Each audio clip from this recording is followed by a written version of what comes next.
અંબાજી ખાતેથી આજરોજ 5મા વર્ષે સીડ બોલ ફોર ક્લીન બોલ અભિયાનનો પ્રારંભ થયો છે. તો વિધાનસભાના અધ્યક્ષ શંકરભાઈ ચૌધરીએ આ અભિયાનનો શુભારંભ કરાવ્યો હતો. તો બનાસ ડેરી, વન વિભાગ અને સ્વયંસેવકોના સહયોગથી આ અભિયાન હાથ ધરવામાં આવ્યું છે.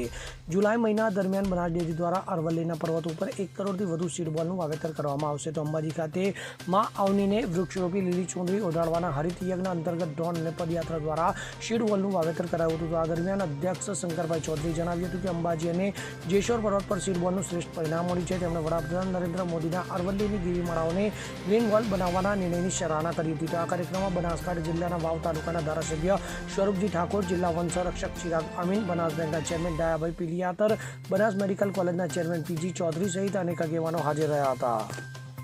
Bureau report CN24 news. હવે જુઓ દેશ દુનિયાની તમામ ખબરો તમારી આંગળીના ટેરવે. ઉઠાવો મોબાઈલ અને Google Play Store પરથી ડાઉનલોડ કરો અમારી CN24 ન્યૂઝ મોબાઈલ એપ.